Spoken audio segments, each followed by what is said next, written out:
आज भारत की राजनीति वो किस दिशा में है, सकारात्मक दिशा में है या नकारात्मक दिशा में है, यह सभी देश की जनता देख रही है। पहले के ज़माने में मीडिया काफ़ी ज़्यादा फैला हुआ नहीं था, लोग काफ़ी ज़्यादा वो शिक्षित नहीं थे, इसलिए किसी को भी बेवकूफ़ बनाना बहुत आसान था। पर आज ऐसा नहीं है। आज कंप्यूटर, इंटरनेट, न्यूज़पेपर के माध्यमों से लोग जो है काफ़ी सजग हैं, समाज काफ़ी सजग है, इसलिए किसी को भी बेवकूफ़ बनाना इतना आसान नहीं है।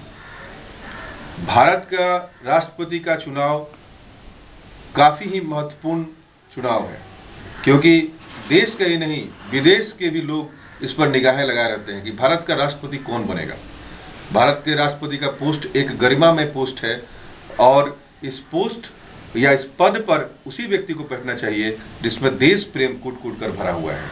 इसके लिए मैं गुप्त जी की वो पंक्तियों को दोहराना चाहूँगा, जो भरा नहीं है भावों से, बहती जिसमें रसधार नहीं, हृदय नहीं वो पत्थर है, जिसमें स्वदेश का प्यार नहीं। जी हाँ, जिसके हृदय में करुणा के भाव नहीं है, जिसका हृदय सत्य से भरा हुआ नहीं है, जिसके हृदय में देश प्रेम नहीं है, वह पत्थर के समान है, वह निर्जीव है। और वैसे लोग अगर किसी गरिमा में पोस्ट या पद को पा लेते हैं तो निश्चित रूप से उस देश का कल्याण नहीं हो सकता है। मैं समझता हूं कि वैसी राजनीति चटुकारिता के इर्द गिर्द घूमती हुई नजर आती है और आज वैसे व्यक्तियों की बहुत कमी नजर आती है।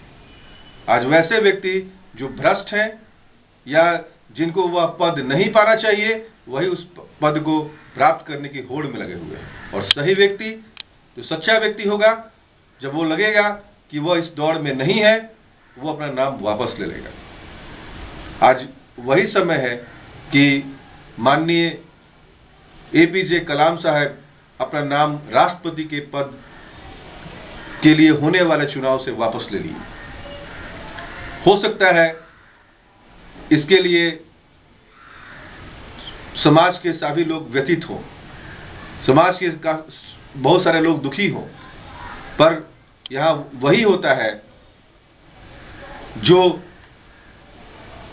कुछ खास राजनीतिज्ञ सोचते हैं और करते हैं। जनता उनको चुनकर इसलिए भेजती है कि वो देश का कल्याण करे या देश के महत्वपूर्ण पदों पर वैसे व्यक्ति का चुनाव करे जो इस देश के लिए मरे, या जिसके लिए मैं कुछ पंक्तियों को दोहराना चाहूंगा कि जिनके हृदय में करुणा बसी है उसको नमन करने का दिल करता है, जिसके हृदय में सत्य बसा है उसको नमन करने का दिल करता है, जिसके हृदय में देश प्रेम बसा है उसको नमन करने का दिल करता है। सचमुच ऐसा व्यक्ति अगर सामने आ जाता है तो हाथ अपने आप उनके चरणों को स्पर्श करने के लिए बढ़ जाते हैं, पर शायद वैसे व्यक्तियों की काफ़ी कमी हो गई है।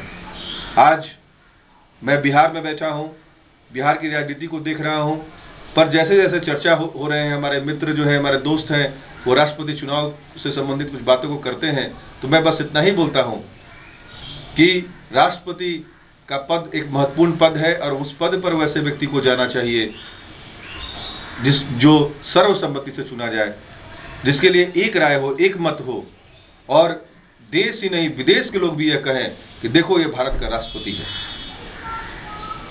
मैं बस इतना ही कहना चाहूंगा कि बिहार के माननीय मुख्यमंत्री नीतीश कुमार ने भी इसी बात को दोहराया है कि सर्वसम्मति से ही राष्ट्रपति के पद का चुनाव होना चाहिए, और राष्ट्रपति के पद का चुनाव एक महत्वपूर्ण चुनाव है और जिस पर देश की आने वाली दिशाएं निर्भर करती हैं। माननीय मुख्यमंत्री नीतीश कुमार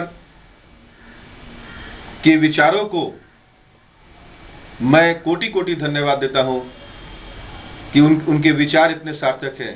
वो न केवल मनुष्य से प्रेम करते हैं बल्कि पौधों से भी प्रेम करते हैं।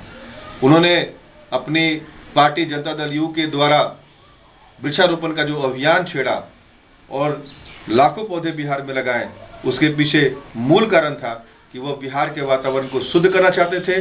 बिहार के वातावरण में जो हो रहे बदलाव हैं उसको रोकना चाहते थे और उसमें सभी तरह के व्यक्ति को, चाहे वो किसी दूसरी पार्टी से संबंधित क्यों ना हो, सबको एक साथ मिलकर बिहार के सम्मान में, बिहार के लिए आगे आकर उनके विचारों का समर्थन करना चाहिए।